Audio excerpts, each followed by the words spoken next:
नमस्कार मित्रांनो, स्वागत आहे तुमचं यांची मॅथ क्लास या आपल्या यूट्यूब चॅनलमध्ये। मित्रांनो, आपण अंगणवाडी पर्यवेक्षिका त्याचबरोबर मुख्य सेविकेसाठी अतिशय इम्पॉर्टंट अतिशय महत्त्वपूर्ण अशी प्रश्नपत्रिका पाहत आहोत।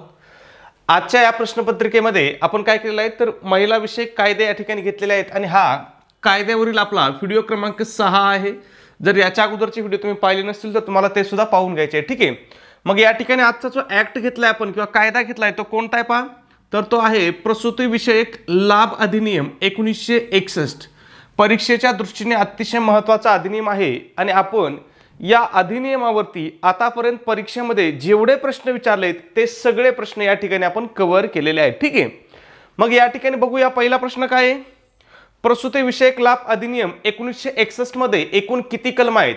आता या ठिकाणी तुम्हाला सगळ्यात आधी लक्षात ठेवायचंय, प्रश्न सरळ सरळ विचारू शकतात की प्रसूती विषयक लाभ अधिनियम कधीचा आहे, तर हा कधीचा आहे 1961 चा आहे, ठीक आहे। त्याच्यानंतर विचारलंय की बाबा याच्यामध्ये एकूण किती कलम आहेत। मग या अधिनियमामध्ये एकूण किती कलम आहेत, तर एकूण 30 कलम आहेत। सोपं आहे, लक्षात ठेवायचं। एकूण किती कलम आहेत, एकूण या ठिकाणी 30 कलम आहेत, ठीक आहे। पुढचा प्रश्न बघू आपण, प्रश्न क्रमांक 2 असेल। बघूया काय विचारलंय। प्रसूती विषयक लाभ अधिनियम 1961 नुसार डॅश किंवा अधिक कामगार असतील अशा प्रत्येक दुकानाला व आस्थापनेला हा अधिनियम लागू असेल। आता काय विचारलंय की एखाद्या ठिकाणी किती कामगार असतील अशा प्रत्येक दुकानाला व आस्थापनेला हा अधिनियम लागू असतील, तर कमीत कमी तिथे किती कामगार असतील, 10 किंवा 10 पेक्षा जास्त कामगार असणाऱ्या दुकानाला किंवा आस्थापनेला हा प्रसूती विषयक लाभ अधिनियम 1961 काय असणार आहे, लागू असणार आहे। महत्त्वाचं आहे, लक्षात ठेवायचं। किती कामगार पाहिजेत, 10 किंवा 10 पेक्षा जास्त कामगार पाहिजे, ठीक आहे। त्याच्यानंतर पुढचा प्रश्न बघू, 3 नंबर। प्रसूती विषयक लाभ अधिनियम 1961 चा उद्देश खालीलपैकी कोणता आहे। हा जो ऍक्ट आहे प्रसूती विषयक लाभ अधिनियम 1961, या ऍक्टचा उद्देश काय आहे असं विचारलं होतं। मग या ऍक्टचा उद्देश काय पहा, तर स्त्रियांना प्रसूतीपूर्व किंवा त्यानंतर प्रसूती विषयक लाभ देण्यासाठी नियमन करणे, हा काय प्रसूती विषयक लाभ अधिनियमचा उद्देश आहे। मग बघा काय आहे, एकतर प्रसूतीपूर्वी आणि प्रसूतीनंतर ह्या दोन्ही गोष्टी लक्षात ठेवायच्या आहेत, ठीक आहे। 2 वाक्य देऊन सुद्धा कदाचित विचारू शकतात की चूक व बरोबर कोणता आहे, तर तुम्हाला दोन्ही लक्षात ठेवायचं आहे, ठीक आहे। पुढचा प्रश्न बघू, 4 नंबर। प्रसूती विषयक लाभ अधिनियम 1961 मधील कोणत्या कलमामध्ये महिलांना प्रसूती विषयक लाभाची रक्कम मिळण्याचा अधिकार देण्यात आलेला आहे। म्हणजे काय, महिलांना प्रसूती विषयक लाभाची जी रक्कम आहे ही रक्कम मिळण्याचा अधिकार प्रसूती विषयक लाभ अधिनियम 1961 मधील कोणत्या कलमामध्ये आहे असं आपल्याला विचारलंय। मग हा कोणत्या कलमामध्ये आहे, तर कलम 5 मध्ये आहे, लक्षात ठेवा।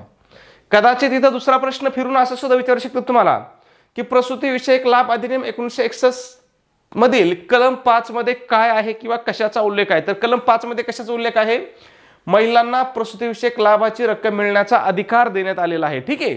महत्त्वाचं आहे, लक्षात ठेवायचं, ठीक आहे। पुढचा प्रश्न 5 नंबर। प्रसूती विषयक लाभ अधिनियम केव्हा अंमलात आला असं विचारलंय। आता हा जो प्रसूती विषयक लाभ अधिनियम आहे हा अधिनियम कधीचा आहे पहा, 1961 चा आहे, पण विचारलंय काय, हा अंमलात कधी आला म्हणजे लागू कधी झाला। खूप महत्त्वाचं आहे, कधी लागू झाला, हा 1 नोव्हेंबर 1963 पासून लागू झाला। महत्त्वाची तारीख आहे, लक्षातच ठेवायची। म्हणजे तोंडपाठच, काही गोष्टी अशा असतात की ज्या आपल्याला काय करावं लागतात, तोंडपाठच ठेवाव्या लागतात, ठीक आहे। मग आपण जे प्रश्न घेतोय हे सगळे प्रश्न असेच असणार आहेत की तुम्हाला ते तोंडपाठच ठेवावे लागणार आहेत। का, तर याच्या अगोदर त्या प्रश्नावरती प्रश्न विचारलेले आहेत, म्हणून भविष्यात सुद्धा काय होतील, असाच प्रश्न पुन्हा विचारला जाऊ शकतो, ठीक आहे। पुढचा प्रश्न बघू, 6 नंबर। काय विचारलंय, प्रसूती विषयक लाभ अधिनियम 1961 कलम 4 नुसार कोणत्याही आस्थापनेमध्ये कोणत्याही स्त्रीला तिची प्रसूती किंवा गर्भपात झालेल्या दिवसापासून पुढील डॅश आठवड्यापर्यंत नियोक्ता त्या स्त्रीला कामावर ठेवू शकणार नाही। कामावर ठेवू शकणार नाही कोण, नियोक्ता। नियोक्ता म्हणजे कोण, थोडक्यात आपण समजू त्या कंपनीचा मालक म्हणून किंवा चेअरमन किंवा तिथला अधिकारी समजा, ठीक आहे। मग कधी, प्रसूती किंवा गर्भपात झाल्याच्या दिवसापासून किती आठवडे, मग किती आठवडे, तर 6 आठवडे तो त्या स्त्रीला कामावर ठेवू शकत नाही. ठीक आहे, महत्वाचं आहे, लक्षात ठेवा. पुढचा प्रश्न पाहण्या अगोदर एक छोटीशी पण अतिशय महत्त्वपूर्ण अशी सूचना मित्रांनो, आपण अंगणवाडी पर्यवेक्षिका त्याचबरोबर मुख्य सेविकेसाठी अतिशय इम्पॉर्टंट, अतिशय महत्त्वपूर्ण अशी टेस्ट सिरीज या ठिकाणी सुरू केलेली आहे. आपल्या टेस्ट सिरीजचं वैशिष्ट्य या ठिकाणी काय असणार आहे, TCS पॅटर्ननुसार संपूर्ण अभ्यासक्रमावर आधारित अशी आपली ही टेस्ट सिरीज असणार आहे. म्हणजे याच्यामध्ये तुमचा संपूर्ण सिलेबस कव्हर केलेला असणार आहे. टेस्ट सिरीजमध्ये तुम्हाला काय काय भेटतील बघा, तर तुम्हाला एकूण 10 टेस्ट पेपर भेटतील.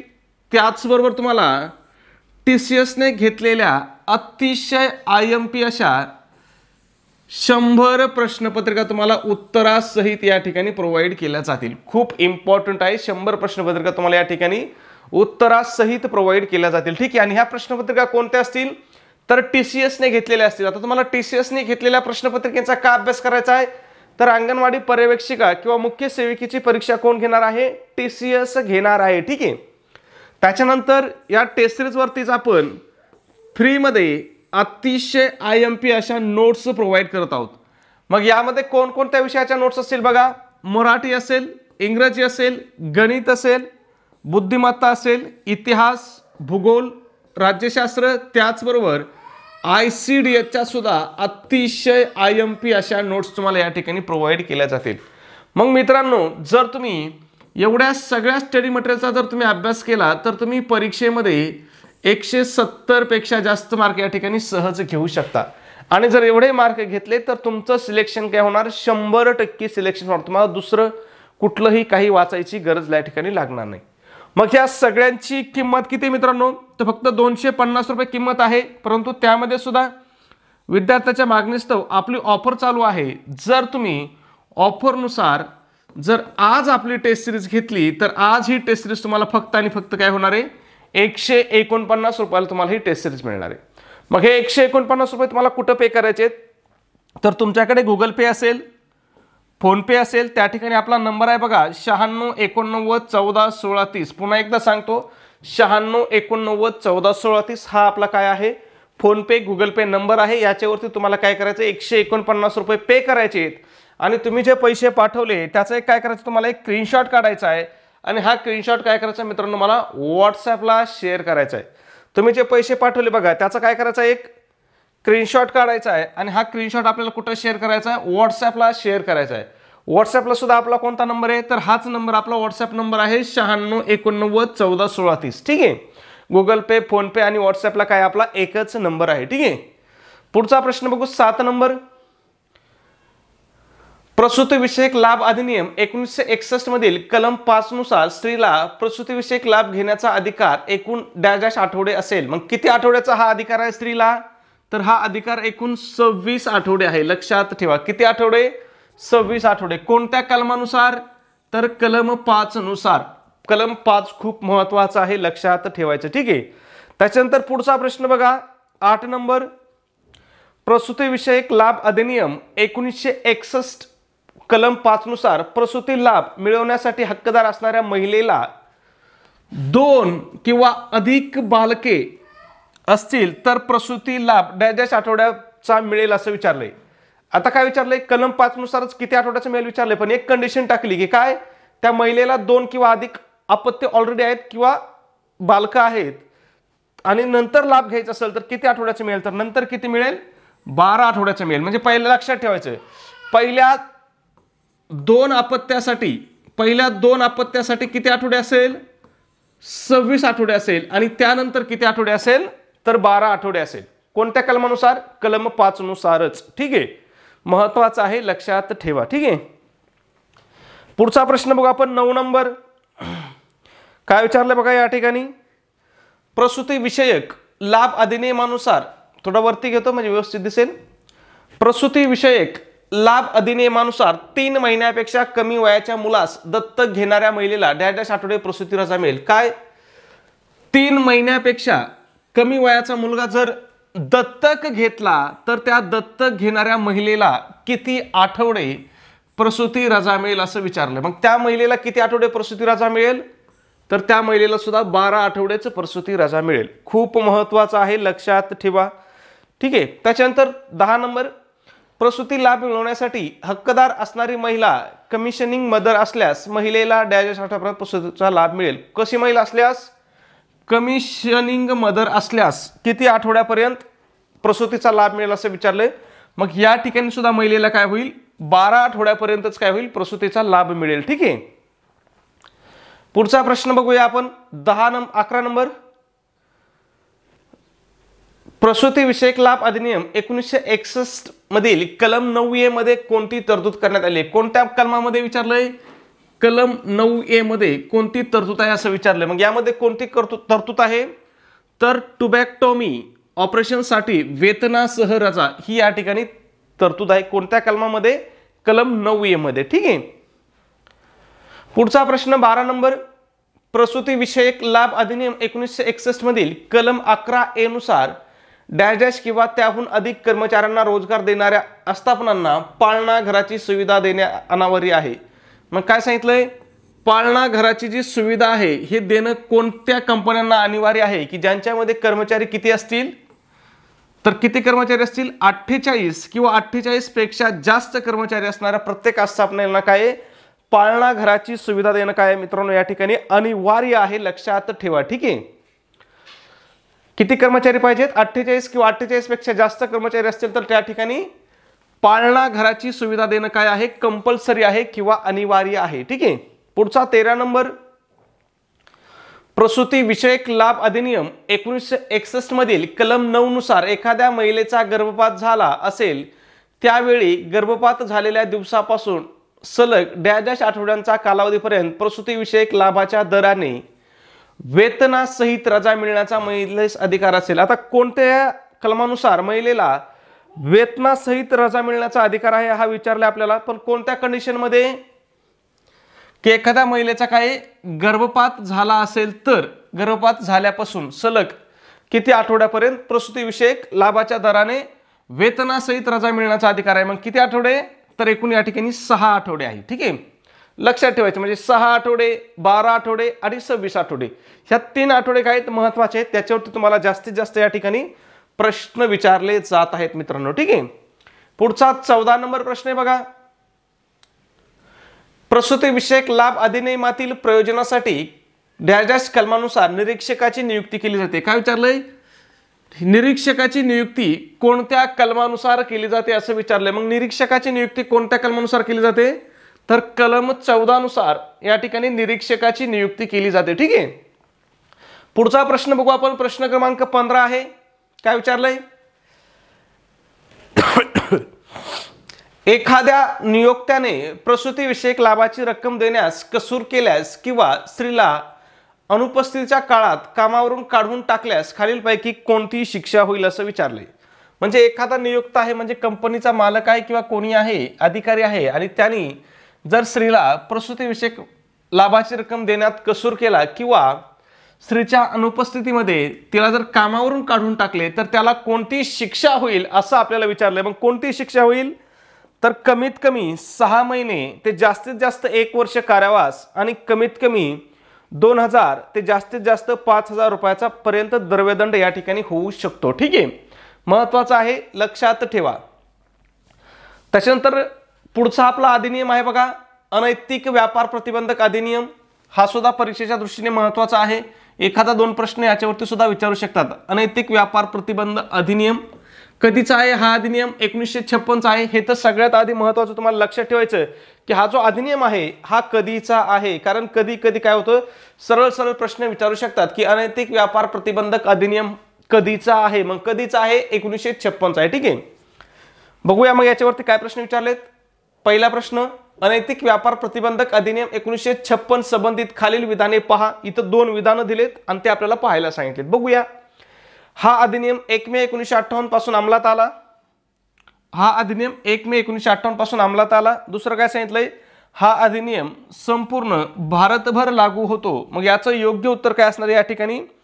ए आणि बी दोन्ही बरोबर हे या ठिकाणी याचं योग्य उत्तर आहे मित्रांनो. मग तुम्हाला लक्षात ठेवायचंय अनैतिक व्यापार प्रतिबंधक अधिनियम कधी अंमलात आला? तर तो 1 मे 1958 पासून अंमलात आला.